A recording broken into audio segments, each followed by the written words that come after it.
Today, you guys, I'm gonna give you the 5 lessons I wish I knew before becoming an owner operator. I ain't gonna sugarcoat nothing. I'm gonna keep it straightforward, and hopefully it'll help you guys in the future. So let's get right into the video. YouTube.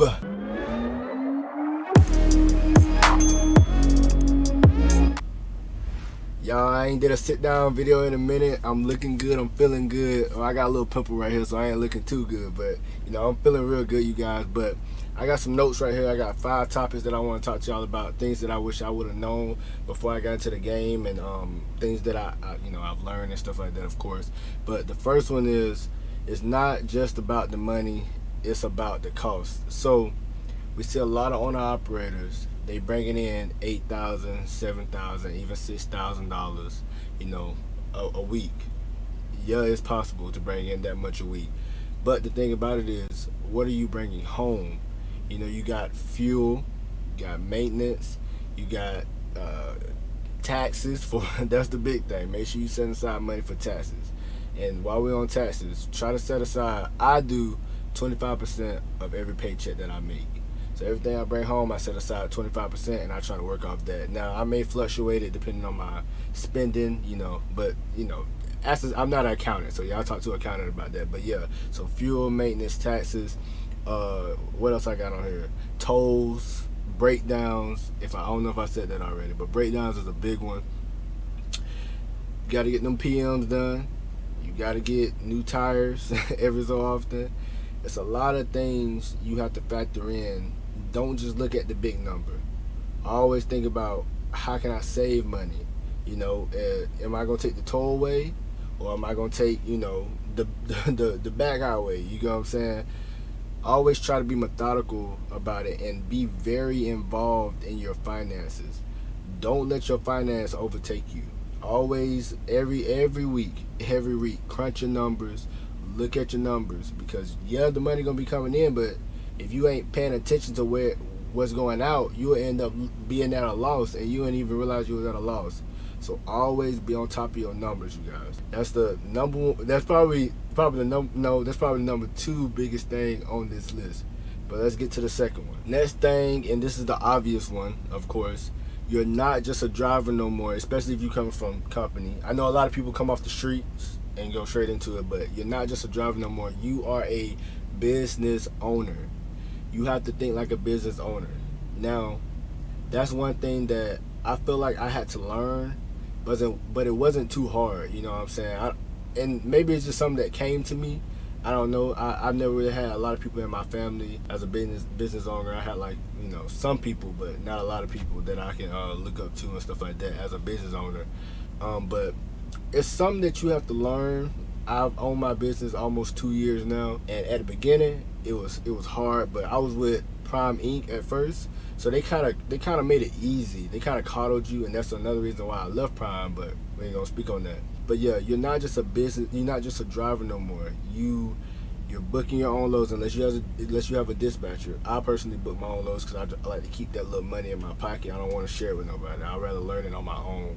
But yeah, you have to dispatch, you have to plan your own trips and stuff like that. Ain't no, like a lot of companies that you go to, they like to give you routes to take, fuel stops to stop off at. No, that's all on you now.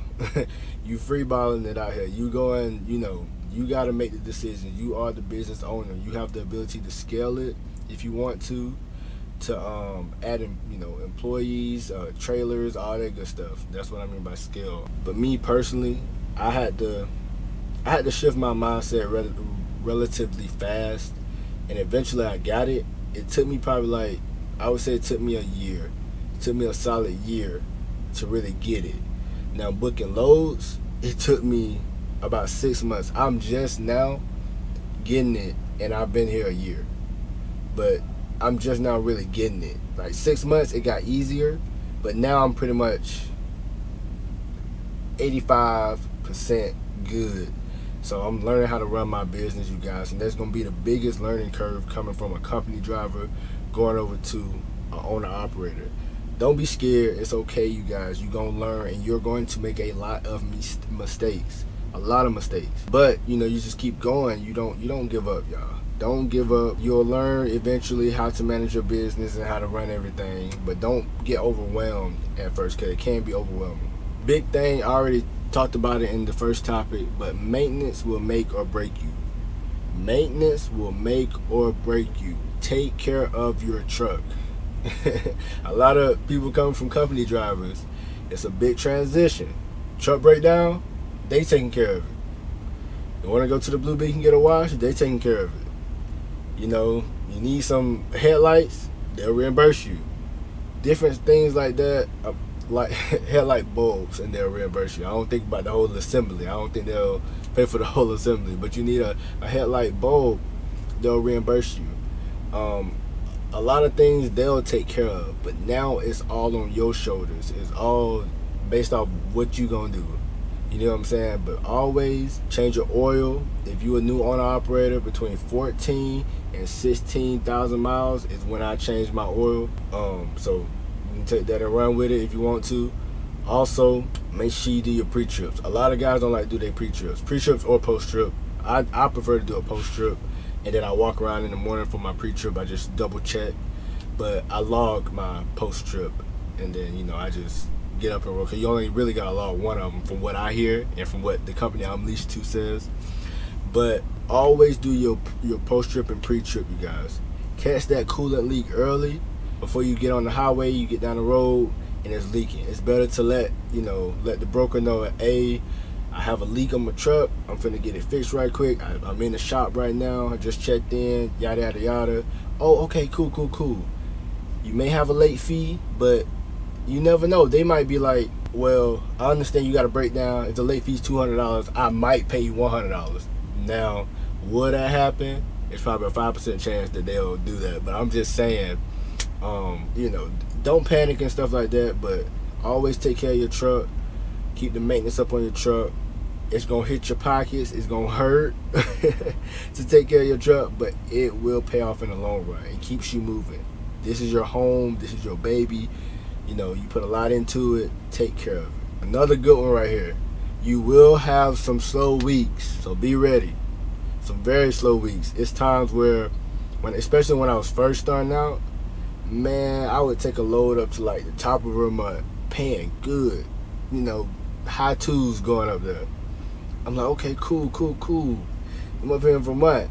Then I get up there and I look at the load board. I'm like, 20 loads, 30 loads coming out of like a 200-mile radius. 20, 30 loads, and then out of those 20, 30 loads, it may be something you don't want to carry. You may not want to carry 40,000 pounds, but that's the only thing coming out of that area at the time. Now you could deadhead 300-400 miles, but now you gotta go back to thinking about your pockets. That's gonna hit your pockets, that fuel, that deadhead, and stuff like that. So always be prepared for those slow weeks. Keep you a stash. Now, this is probably the number one thing, you guys. Number one. This is the juicy one. It affects your whole life. It's not just a job.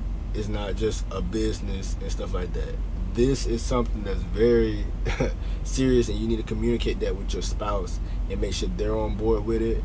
And explain it to them. And I see a lot of drivers say that they're divorced, and that, well, my wife couldn't, handle me being out here on the road. I'm like, well, did you, bring her with you and stuff like that? No, I ain't finna do that. Well, that's why, you know what I'm saying? Try to incorporate your spouse as much as possible. Like me personally, I'm not the best with money. I do okay. I can come up with a plan, but Alicia is good at navigating that plan and enacting that plan, and she's good at keeping up with records and accounting and stuff like that. So that's how I incorporate her into the business. Always incorporate your spouse. Whether you're a female, incorporate your husband. You know what I'm saying? Things like that. Always try to incorporate your spouse and be on the same page with your spouse. And, if you got kids, invite them on a truck. Try to come home every couple of weeks. Bring them on a truck with you for a week. Take them back home. Do things to incorporate your family when you're doing this. Always think about family, because this right here is not everything. Making money is not everything. It's about the relationships you have at the house. That's everything. You get what I'm saying? So, the money good. The money is great, but always keep your family first, and always keep God first. or your higher power first. You get what I'm saying? So if that helped y'all, hit that like button. Don't forget to subscribe. I will be doing more of these videos because I like talking to y'all, I like venting, and I like to inform y'all and help y'all out. So if you liked it, hit the like button. I'll see y'all in the next video. Deuces.